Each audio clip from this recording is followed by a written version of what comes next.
Welcome back to Gamespot TV here at E3 in Los Angeles. Now, Lauren, you've been covering the show for VideoGames.com.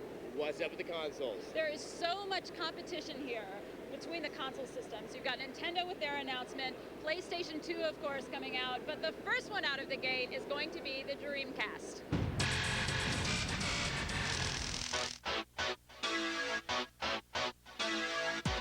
E3 is more than a showcase for Sega, Sony, and Nintendo. For the industry giants, E3 is a multi-billion-dollar battleground. Laid out side by side, the three biggest exhibits tried to outdo each other with displays, giveaways, and of course, games. We're gonna kick ass this year. Sega of America's president, Bernie Stolar, backed his claim by having more than 40 Dreamcast titles in Sega's booth, ranging from House of the Dead 2 to Rally 2. Of course, not all are planned to be released in the U.S. Dreamcast this year will deliver what we believe is not the next generation system, but a new way of playing, a new way of gaming. We're including a 56K modem in this system, which will evolve into a community of gaming. Perhaps its own battle cry, Sony plays Jammer Lammy loud and proud towards Sega's booth. We believe that there's still a lot of life in the current PlayStation for years to come as well. But there are advancements in technology that we want to take advantage of every so often. That advanced technology took shape in the form of the PlayStation 2, Sony's 128-bit game system due for launch in March 2000. Visitors had a chance to play a mock-up version of Gran Turismo. But between the three, the hype award has to go to the Nintendo booth. Besides the usual gaming stations and the massive Episode 1 games section, Nintendo also announced their plans for the next Nintendo game system. Oh no! Nintendo, Sega, and Sony agree that games, not hardware, will dictate the winner of the console race. Nintendo also plans to stomp the competition with Donkey Kong 64, the platform game with roots in the 16-bit era.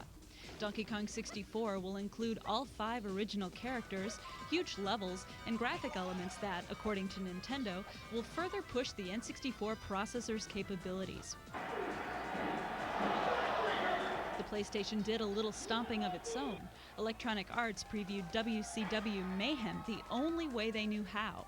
Wrestlers Diamond Dallas Page and Sting gave it the usual endorsement. Milking the cash cow, Sony introduced Crash Team Racing for the PlayStation.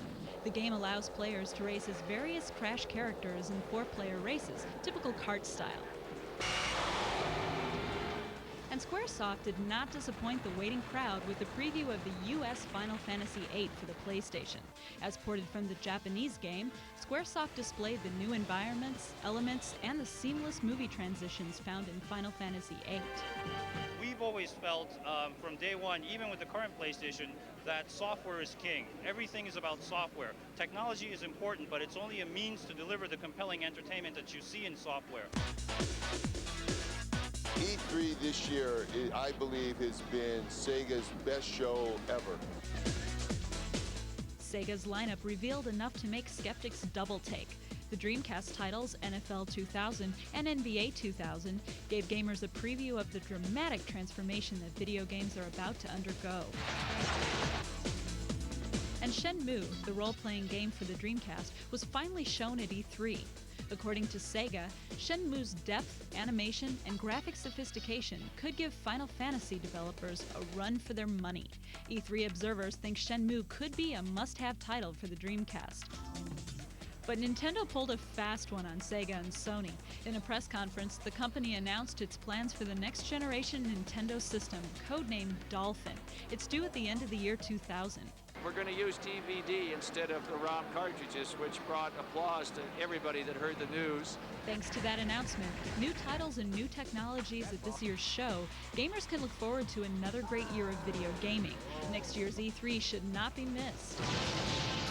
Nintendo's new system in development, codenamed Dolphin, should be available about the end of the year 2000. And of course, like all of the console systems, the next-gen console systems, they have a really strong online strategy plan. So it'll be interesting to see if they do actually show at next year's E3. But if they do, we'll be sure to bring it to you. But that's it for this year's E3, and that's it for this episode of Gamespot TV. So until next week, bye-bye.